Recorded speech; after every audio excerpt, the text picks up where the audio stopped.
Okay, everybody, I hope you've had fun and games and enjoyed the chocolate. And it was rather an experience. It's a bit different to when I've done these before. We normally have about 2 days to do them when I go to America with Cyril. But we've done a mini version, an express version this year. So we're going to have a short summary of all of the different breakout groups. So we're going to start with workshop 1, which was vaccines and therapeutics for livestock, companion animals and wildlife. Louise has been abandoned by her co-chairs for this session because they're having to sort out about how to get home. So Louise is going to try and summarise for the 3 different tables in her group. Thanks, Louise. Okay, thanks very much, everybody. I'm going to do my best here with these sheets, and thanks to Hannah working with me, Hannah Turkington, on their very neat writing and getting this all down. So the question we had at my table is what research is still needed to support vaccine development. So I'm not going to... So one of the kind of the basic focus that came through from everybody is that we do need more research, and particularly basic research on the immune response in different animal species, because there's really not enough known about this, and obviously particularly wildlife will be a major issue for this, but we don't understand the difference to humans, even in the domestic animals that we have and companion animals. And maybe there's a bit too much emphasis now on, you know, organising like the BBSRC wanting more applied research. But if we don't have these fundamentals of basic research on the immune response, we can't start to design vaccines for the different species and know how they're going to interact.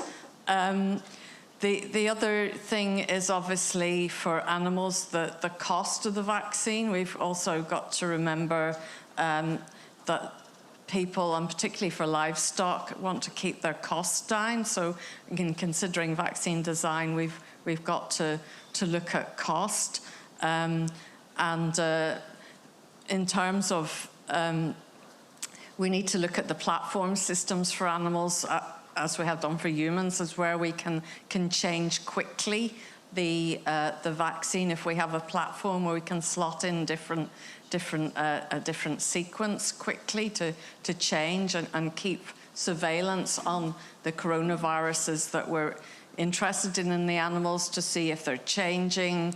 Do we need to keep making new vaccines? Can we make a more pan vaccine in terms of using a particular sequence of the spike protein, for instance, or using other antigens?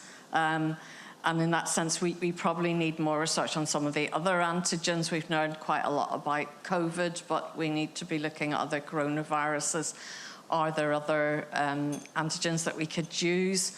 Have we been focusing too much on the antibody response? Do we need to look more at cell-mediated immunity and innate immunity? And also mucosal immunity is an important one, IgA. So really understanding all those fundamentals in the different species. The other thing that goes hand in hand with that then is better reagents for different species in terms of markers, and also, you know, the assays themselves that we need to have to do that. We probably need better assays. We need better antibody and other markers. And again, so working hand in hand with industry on those is important. The other thing is networking widely across the globe as much as possible. So particularly groups working on the immunology in different species and vaccines in different species, can they you know, form networks as we have done with this coronavirus network, obviously, but maybe subsets working on different species would be important.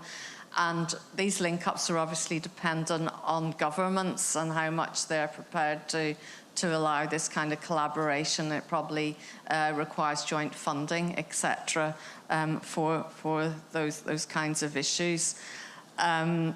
We also need new approaches to looking at vaccine immunity, and obviously omics are coming along, where we know we maybe don't even have to go to a full experiment in animals, you know, the whole booster for 8 or 9 weeks as we do. You can actually get a lot of information in the first few days after vaccination of the omics and predictors there that are going to tell you whether a vaccine is going to be any good. So transcriptomics, proteomics, etc. To see, use those as predictors of vaccine efficiency rather than maybe having to do very large animal trials beforehand, right? So, yeah, so along with all of that, also better facilities also for looking at animals. So basically, a lot more money thrown at this, coordinated money, and a lot more facilities. We have a lot more kind of bit more detailed stuff, but that's probably the basic. And public awareness of working on these vaccines too. Okay. I think that was one of the questions. I'm just seeing what's new on this. A lot. Sorry.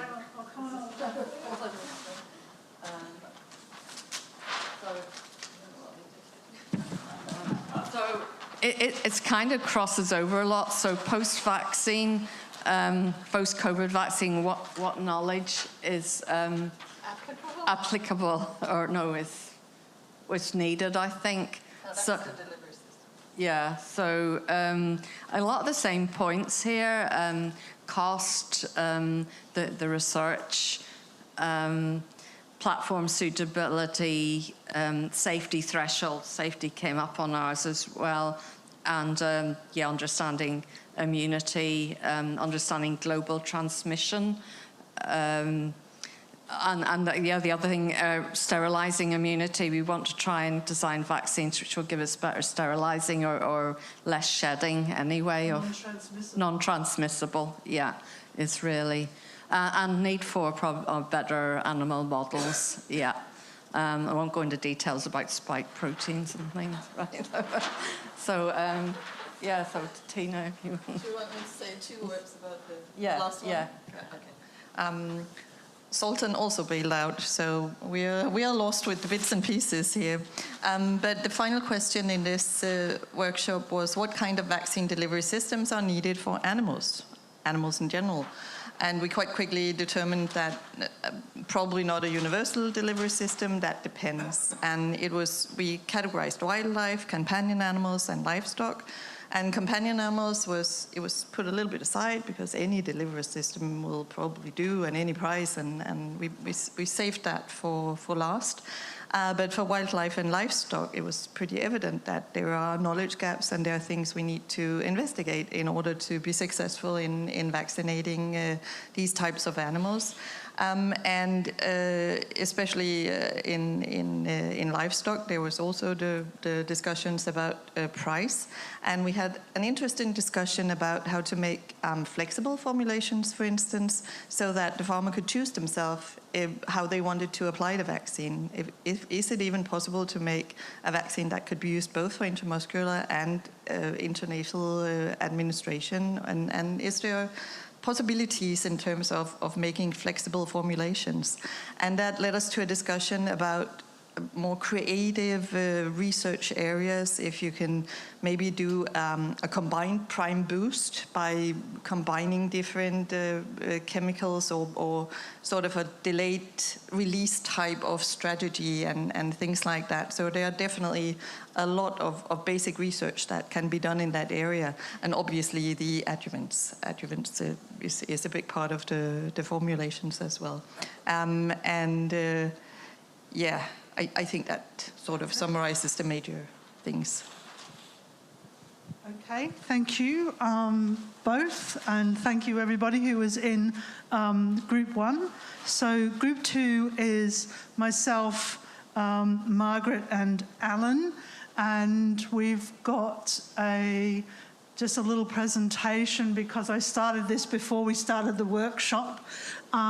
So this is really just what we were setting out to do in the question that I've had, so it's going to be slightly in reverse. I had question 3 that was related to testing in animal species, whether they should be independent for different species or whether they could be cross-species. And obviously it would be much more efficient if they were cross-species at all possible, given that the viruses move and change, and it would give us more flexibility. And then also about whether the testing should be local, sort of on-farm type testing, point of care, whether it should be local, regional or central, and also looking at the rationale of surveillance approaches, and what are the pros and cons of those different approaches. So I'll try and quickly go through these. We talked about serology and the issues with that, and the fact that we've got cross-reactivity and that we don't have marry-up between ELISA and virus neutralization tests, for example, and the challenges and things that we need to be able to solve. How do we keep up with the antigens and the changing antigens and the flexibility in those in relation to variants and different combinations in different species, for example.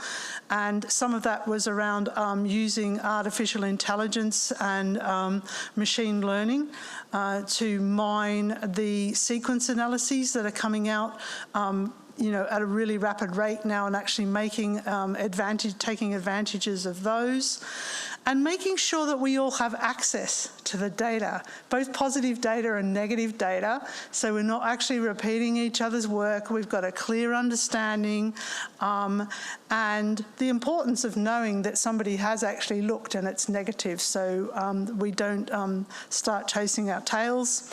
Access to protocols and reagents and how to make those more available to not just high-income countries, but also medium and low-income countries, so that they can be doing their own screening.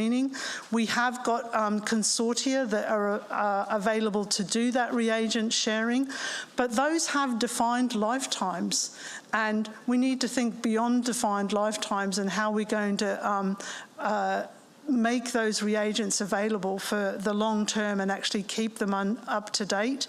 So encouraging all of those working in the area to submit to those biobanks and make reagents available. The metagenomics and bioinformatics, we didn't go too much into that because I think the other tables who are in our group will have done.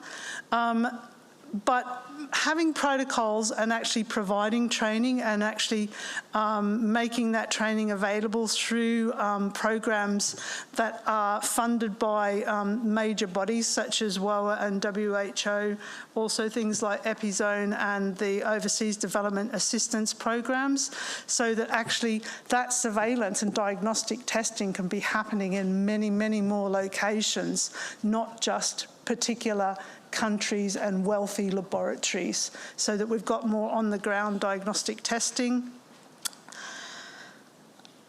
Right, okay. And also we're thinking about the rapidity of some of these diagnostic tests and protocols, but not to forget the traditional diagnostics and protocols like virus isolation and pathology, because actually sometimes they might be more informative than a well-developed test in terms of actually detecting change in the pathogens. So our serology is quite often targeted, and PCR is targeted to particular pathogens. The other group will talk more about sequencing and I was going to say reassortment then, recombination.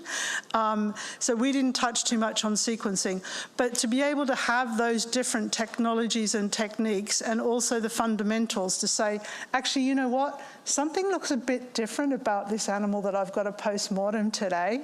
What is it and why is it? And, you know, when should we be investigating that? So a bit more exploration there. We talked about local, regional, central type of testing, or whether you do point of care testing. I think the pen-side testing is a great idea. We all know how to do it now, so there should be no excuse that lateral flow tests can't be done and adapted for a much wider range of pathogens. But again, they're only really available in middle and high income countries. So how do we make that technology available to lower income countries and get it so that we can get those early event detections happening? Improvements in transport and preparedness for information sharing. So how do we get materials for diagnostics and frontline point of care and vaccines delivered to the places where they need to be? So we went as far as saying, well, actually we could use drones to drop things and collect things to speed up processes where they were in remote locations.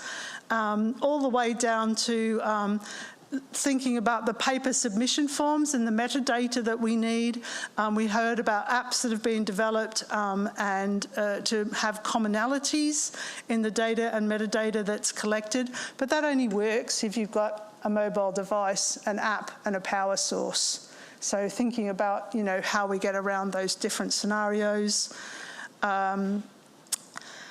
Centralised, to have more standardised and harmonised procedures, but again, making the centralisation access to the protocols and the hubs rather than having them in all different places, again, to have that commonality so we all understand and have similar outcomes from our results and they're more comparable to make economical savings.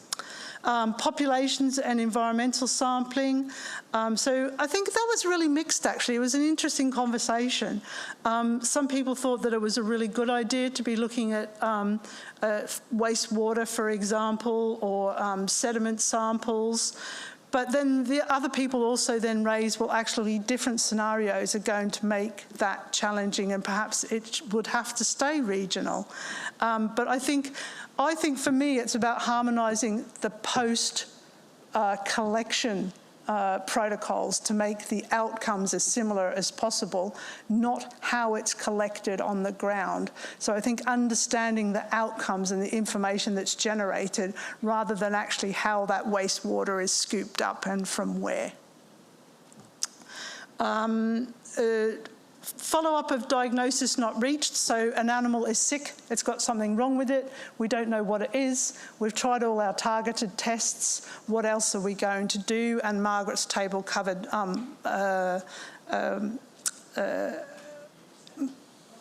multiplex assays and sequencing and PCR, so she'll talk about that.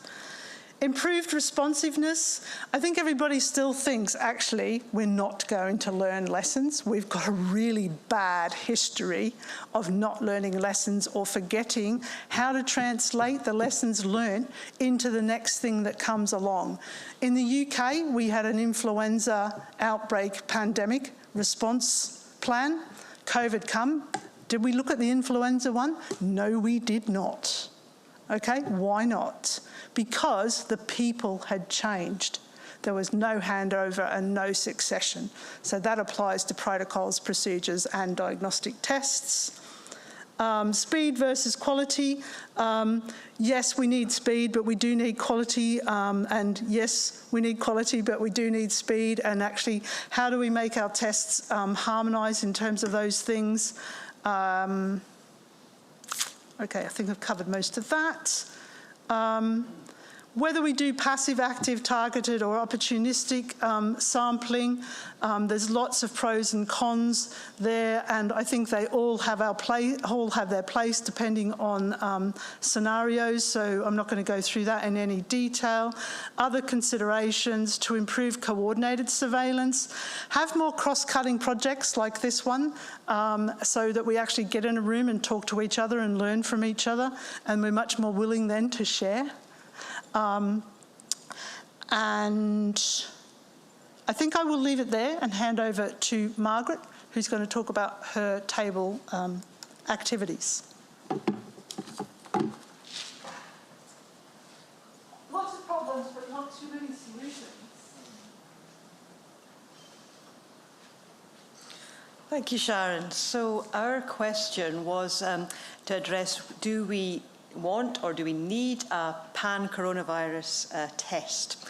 And I think the three groups, the consensus really was that we needed a pan-species, so i.e. a pan-host species, a species-agnostic test, rather than a pan-coronavirus test. We thought a pan-coronavirus test would be useful for the initial high-throughput screening, with the intention that a highly sensitive test could detect positives, which we could then check on specificity by doing a secondary, more specific test. But we brought up the question of having a better understanding of the pathogenesis of different coronavirus infections in order to determine which samples are the optimal samples to test, because we heard stories of people drawing through loads and loads of fecal samples which are readily available, but often not yielding positive results compared to other samples. The consensus definitely was that serological testing was more useful for pan-coronavirus screening than PCR. We did discuss next-generation sequencing, but we don't think that's a great cure-all. We think it's still very expensive, and we heard of quite a few talks today that could detect RT-PCR positive samples, but then the material didn't give sufficient quality RNA for subsequent next-generation sequencing. So for screening, the serology test needs to be sensitive.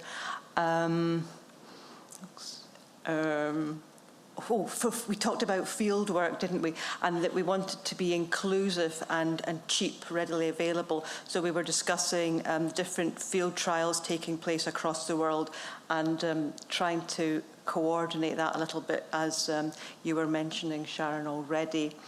Pan-species high throughput. We thought it was really important to have some method of standardization of tests so that we can compare data from different labs. Could we have a set of standards? We need to standardize protocols for sampling, so from taking the sample from the animal to the point of testing it in the lab, we want to try and make the conditions as uniform as possible. We need to have a consensus on what we take as positive and negative cutoff values, because I think something that might be indeterminate in one lab would just be negative in another, so that needs to be standardized. And this is all with an aim to having some kind of open source data sharing system, so we could see all testing that's been conducted worldwide. This is our thinking ahead, ideally. We also brought up, we know that the government gives support to surveillance in livestock, but why is this not extended to companion animals and wildlife? This, I think, would be very important, and it would also help with standardization. And I think the nice way to summarize the discussions for improving diagnostics is we should maybe strive to develop an e-nose, so i.e. a sniffer dog system. Tom told us about the volatiles have been identified that are released following influenza infection, so why not have this for coronavirus infections as well? If we could identify those volatiles, then we could have this sensor that could detect infection, and it would save all that wet lab nonsense.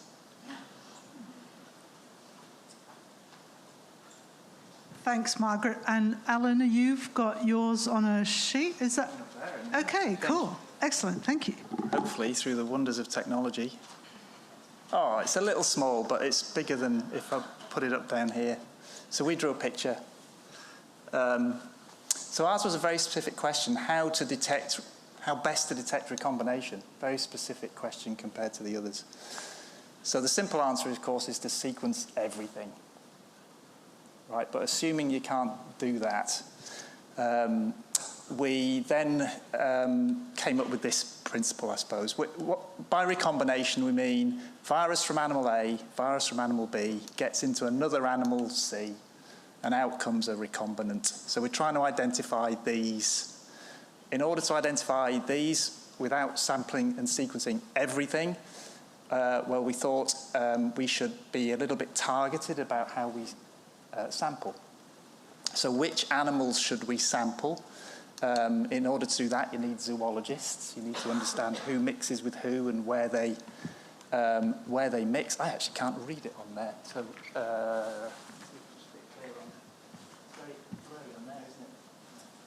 yeah, so understanding the interaction between animals, where they interact, when they interact, would help you in a targeted way sample best for a combination. Down here it says unusual patterns of disease, so as part of our surveillance, if we can look for unusual patterns of disease, that's perhaps a good place to look for a combination. Oh, that's brilliant. We've got environmental sampling up here. If we can't sample every animal, well, maybe we can sample the environment as a specific example, things like sewage, as a way of sampling lots of animals in one go to look for recombinants. So we need zoologists and an understanding of animals, but to the right now, thank you very much, we need to know which viruses are most likely to recombine. So if you're hands up if you're a virologist.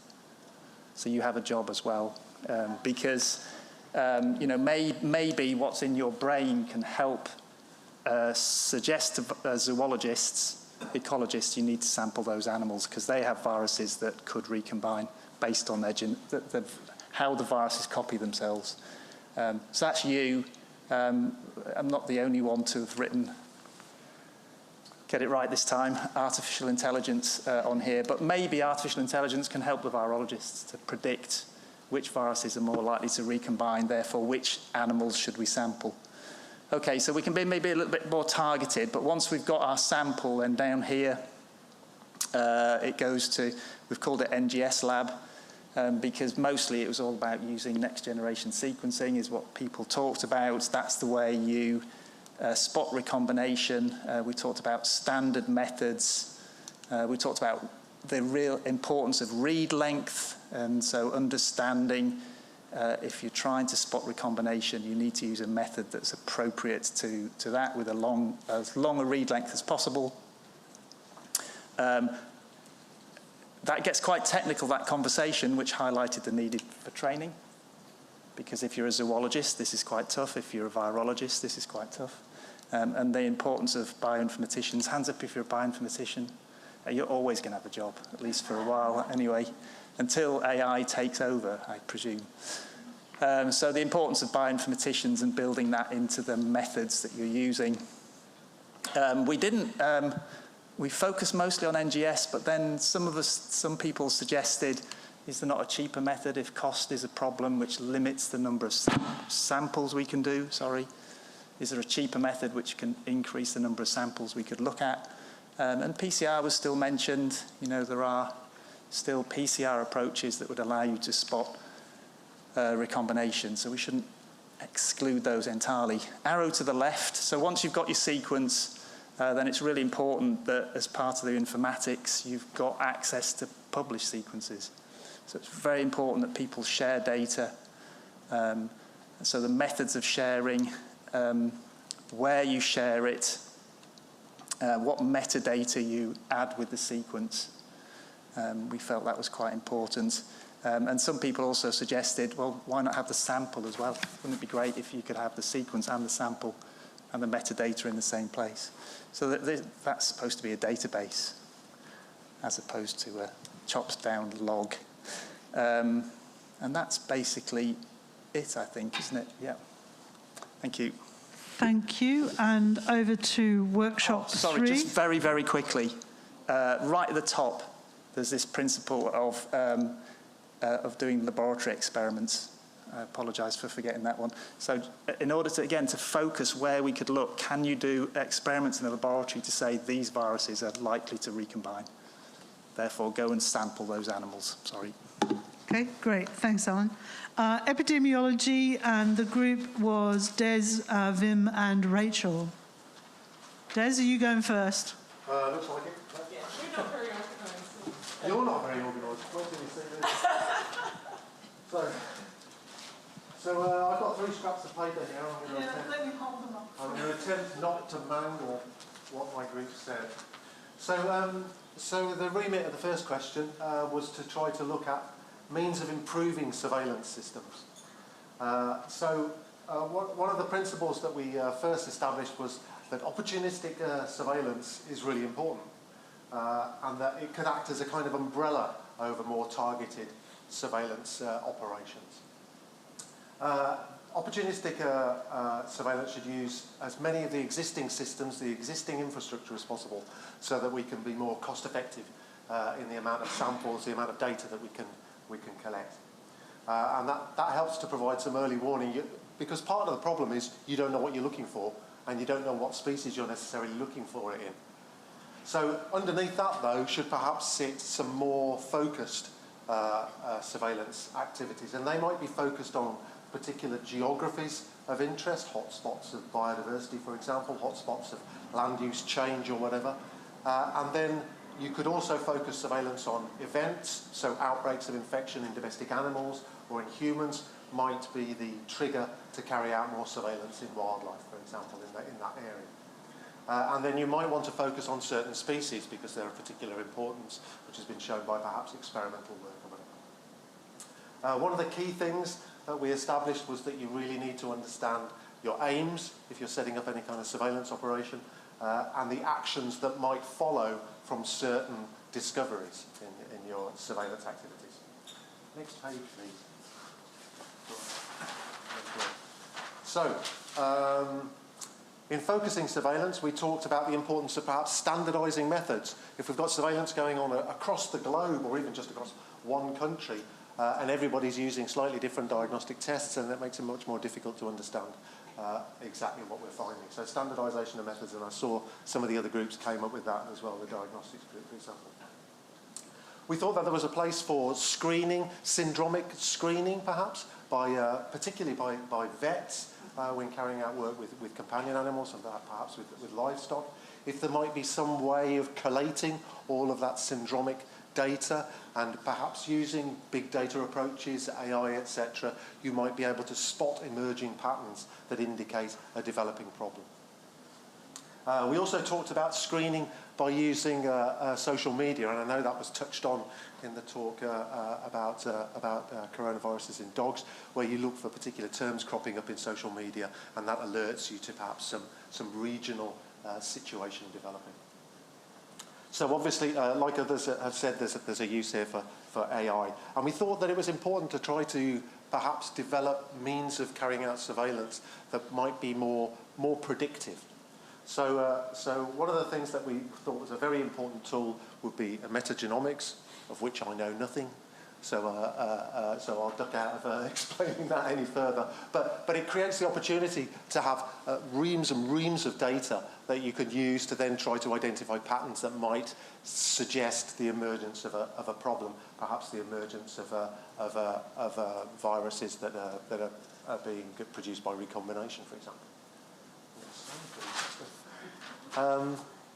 So what have we got on this one? We thought it was important that we might have a master list of pathogens that we might be most focused on looking for if we're going to have this umbrella opportunistic sampling or a metagenomics kind of pipeline. We identified that there were certain species or species groups that were perhaps understudied in the past, neglected. So the example of horses came up, that we know really quite little about coronaviruses in horses, and yet, of course, they're an animal that are in intimate contact with humans. So there might be, there will be other species groups that are similarly poorly studied. And we talked a little bit about stakeholders and about how we incentivise stakeholders, because carrying out surveillance, it's all about engaging with as many stakeholders as you can to make your approaches cost effective. And so we talked about providing incentives to stakeholders, maybe free gifts, money, but resources are limited. So perhaps just the feedback of data, timely feedback of data to stakeholders. Also, educating stakeholders in how important the information that they're providing is and how it contributes to a broader sort of a good.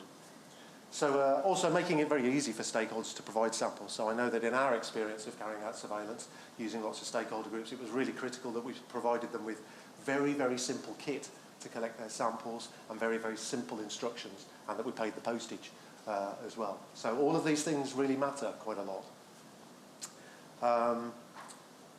And providing, I've maybe said this before, but yeah, providing very, very timely feedback to stakeholders, so you keep them constantly engaged in this process. You don't want stakeholders who are just going to dip into your project and lose interest in 6 months' time. You want to establish long-term relationships with stakeholders. Great. And I think that's it. Rachel, then.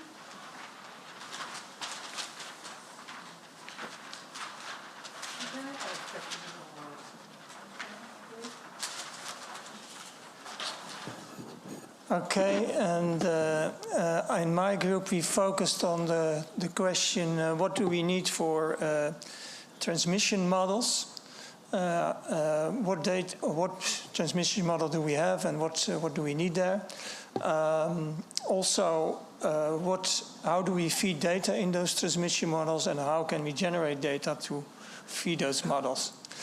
Well, first, I've captured the most important conclusions. There were far more points mentioned, but I'm not going to try to be comprehensive.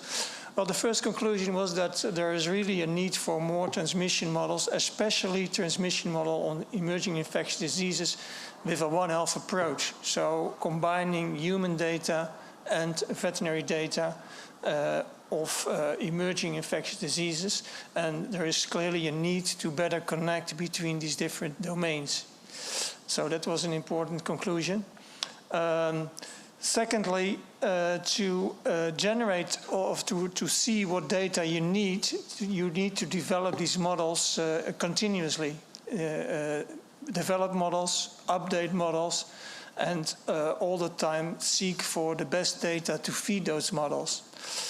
In the end, you would like to have an artificial intelligence system to make it possible to see what data you will need to collect and what data you can help to build your model or to improve your model. Working with such models, you will need a larger analysis capacity. Big data will have to be fed in those systems, and so we will need a lot of analysis capacity. To generate data, we will need better communication to make people aware that it is important to generate data and to collect data. And we need, already mentioned, also incentives to make people provide those data or make people cooperate to generate data. In the end, you would like to come to a predictive system, not only looking backwards on what we have experienced, but try to predict what is happening. And, well, already mentioned that we need to update the models all the time to make them as predictive as possible. So these were the main conclusions. I think I've captured it in a sort of summary. All the information of all the people is collected. So if I've mentioned if there's something I didn't mention, it's certainly collected to be processed. Thank you. Okay. Thank you. Thanks. Rachel, I would get a job being there. Yes, you were lovely. TV hostess.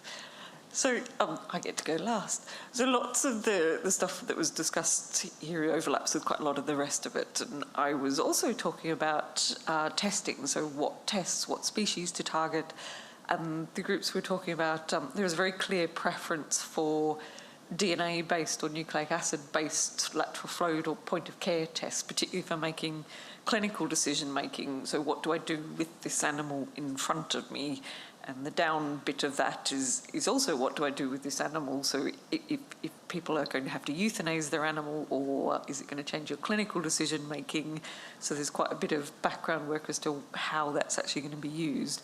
But there was a really clear preference for that as opposed to serology testing, which is a bit different to Margaret's group, largely because of the difficulty in interpreting what the serology testing means because of all the cross-reactivity and things.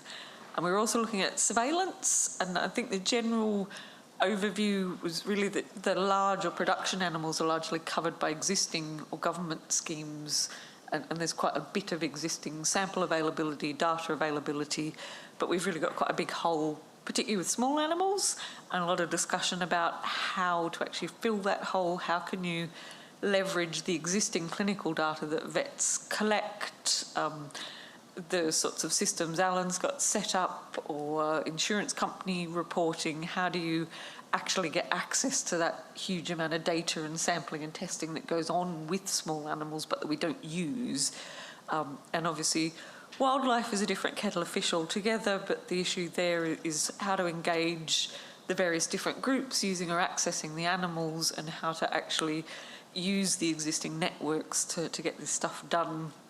Quite a lot of discussion about kind of repurposing existing sampling or testing, whether we can do things like design the lateral flow tests so that you can use them as a Watman's card to go back and sequence things to actually generate data, or have things sitting there that you can go back to and look at or generate, or the next time this kicks off to not start from scratch and have an existing system you can work with.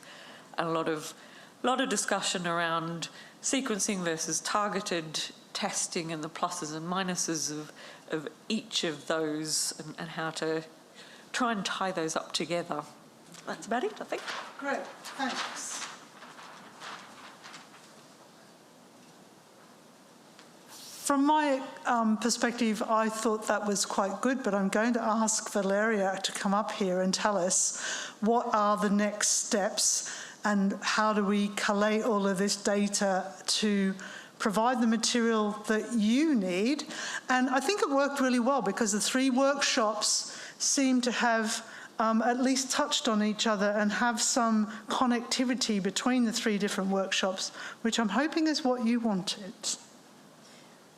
Thank you, and thank you all for what you did. I hope you enjoyed the discussion with your colleagues, because also this is a very important part of the workshop, which is learning from each other and, yes, improve your thought in your field, discussing with your peers.